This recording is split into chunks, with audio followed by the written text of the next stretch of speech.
Hi friends, welcome to my YouTube channel. Friends, मैं रितेश कुमार आप सभी लोगों का स्वागत करता हूं आपका अपना यूट्यूब चैनल पे। तो दोस्तों, आज के वीडियो में हम लोग पढ़ने वाले हैं द्विघात समीकरण, जिसे हम लोग इंग्लिश में क्वाड्रेटिक इक्वेशन के नाम से भी जानते हैं। दोस्तों, आज के वीडियो में हम लोग द्विघात समीकरण से जितने भी फैक्ट्स बनते होंगे और द्विघात समीकरण के जितने भी फॉर्मूले होंगे उन सब चीजों को पढ़ने वाले हैं बारीकी से। तो इस वीडियो को शुरू से लेकर अंत तक जरूर देखिए, कुछ नया सीखने को मिलेगा। तो चलिए अब वीडियो को स्टार्ट करते हैं। तो दोस्तों, सबसे पहले तो मैं आप लोगों को ये बताना चाहूंगा कि द्विघात समीकरण कहते हैं किसे, यानी द्विघात समीकरण का डिफिनेशन क्या होता है। What is the definition of quadratic equation. My dear friends, आप लोगों को मैं बता देना चाहूंगा, यदि ए बी और सी कोई वास्तविक संख्या हो जहां a is equal to not zero, तो ax² plus bx plus c is equal to zero के रूप का कोई भी समीकरण द्विघात समीकरण कहलाता है। जैसा कि मैंने यहां पे आप लोगों को लिख करके बता दिया है। देखिए, यदि a, b और c वास्तविक संख्याएं हों तथा a is equal to not zero, तो ax² plus bx plus c is equal to zero के रूप का कोई भी समीकरण द्विघात समीकरण कहलाता है। Are you getting my point my dear students. तो यहां पे मैंने कुछ एग्जांपल्स लिए हैं, जैसे कि 2x² plus 5x plus 3 is equal to zero. दोस्तों, ये आपका द्विघात समीकरण का उदाहरण है, यानी क्वाड्रेटिक इक्वेशन का एग्जांपल है। दोस्तों, यहां पे सेकंड एग्जांपल में मैंने लिया है x² minus 5x is equal to zero. ये भी आपका द्विघात समीकरण का ही एक उदाहरण है।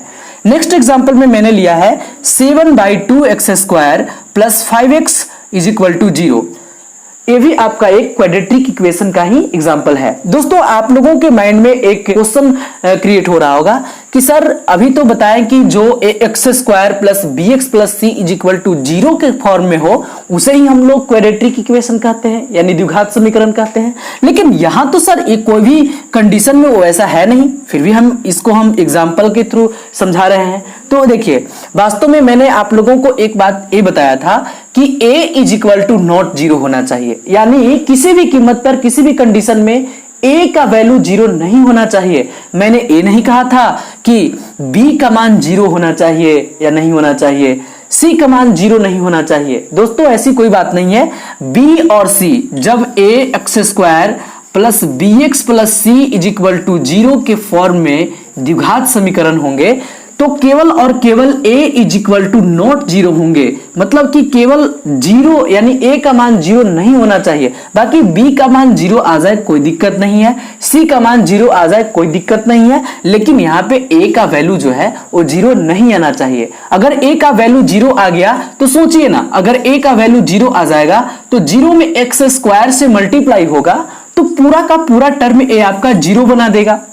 तो यहां तो वो क्वाड्रेटिक इक्वेशन का कोई कंडीशन को फॉलो ही नहीं करेगा।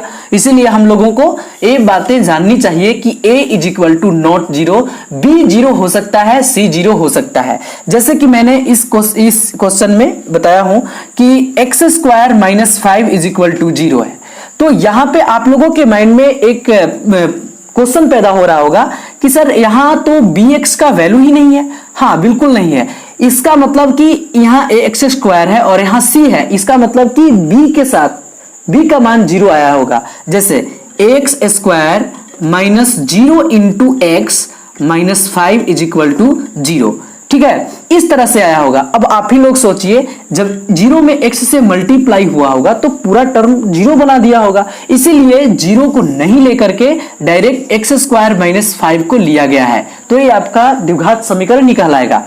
नेक्स्ट में आपको मैं वही, यहाँ पे आपका c नहीं दिया है, इसका मतलब कि c का वैल्यू जीरो हुआ होगा, इसीलिए यहाँ पे c का जिक्र नहीं है। तो इस फॉर्म में भी होंगे ना तो ये आपका क्वाड्रेटिक इक्वेशन कहलाएंगे, जरूर कहलाएंगे। नेक्स्ट पॉइंट में आप लोगों को बताना चाहूंगा कि द्विघात समीकरण का व्यापक रूप जो होता है वो होता है ax² plus bx plus c is equal to zero. ठीक है, ये बहुत बार पूछ लिया जाता है एग्जाम में कि बताइए द्विघात समीकरण का व्यापक रूप। तो दोस्तों, यहाँ पे हम लोगों को याद रखना है कि ax² plus bx plus c is equal to zero के रूप का कोई भी समीकरण वो आपका क्वाड्रेटिक इक्वेशन कहलाएगा, द्विघात समीकरण कहलाएगा। Are you getting my point.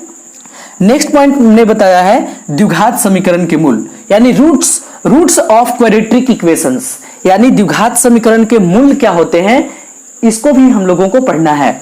दोस्तों x का वह मान जो ax² plus bx plus c is equal to 0 को संतुष्ट करता हो, द्विघात समीकरण का मूल कहलाता है।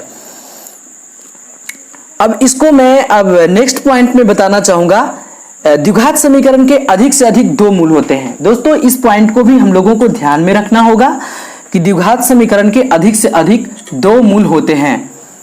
नेक्स्ट पॉइंट मैंने आप लोगों को बताया द्विघात समीकरण के प्रकार, यानी टाइप्स ऑफ क्वाड्रेटिक इक्वेशन, यानी कितने टाइप के होते हैं द्विघात समीकरण, इसके बारे में मैंने बताया है। तो there are two types of quadratic equations, यानी दो टाइप के जो होते हैं वो द्विघात समीकरण होते हैं।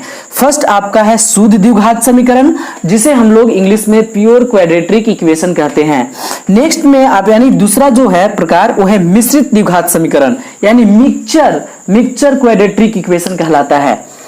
तो दोस्तों बहुत सारे फैक्ट्स हैं जो हम लोगों को जानना चाहिए और एग्जाम में डायरेक्टली पूछ लिए जाते हैं, एक पॉइंट टू पॉइंट हम लोगों को ध्यान में रखना होगा इन सब चीजों को। तो अब हम लोग नेक्स्ट, तो दोस्तों अब हम लोग देखेंगे द्विघात समीकरण से संबंधित जितने भी फॉर्मूले हैं उनको। तो फर्स्ट में मैंने आप लोगों को बताया डी, यानी इसका जो फुल फॉर्म होता है वो होता है डिस्क्रिमिनेंट। दोस्तों इसका फॉर्मूला होता है b² माइनस 4ac, इसको हम लोग शॉर्ट में याद रखेंगे d बराबर b² माइनस 4ac। डी को डिस्क्रिमिनेट कहते हैं और हिंदी में इसका नाम विविधकर भी होता है। नेक्स्ट फॉर्मूला है द्विघात समीकरण के मूल बराबर x, मूल जो होंगे x, और x बराबर फॉर्मूला होता है -b प्लस माइनस √d/2a। इस फॉर्मूले को बिल्कुल ही अच्छा तरह से याद रख लेना है। कुछ कंडीशन भी है जो कि कंडीशन भी हम लोगों को याद ही कर लेना है, इससे भी एग्जाम में क्वेश्चन आते हैं, ऑब्जेक्टिव हो या सब्जेक्टिव ही होंगे तो यहाँ पे चेक करने के लिए आएंगे। तो जितने भी फॉर्मूले बन रहे हैं बिल्कुल ही कंठस्थ कर लेना होगा।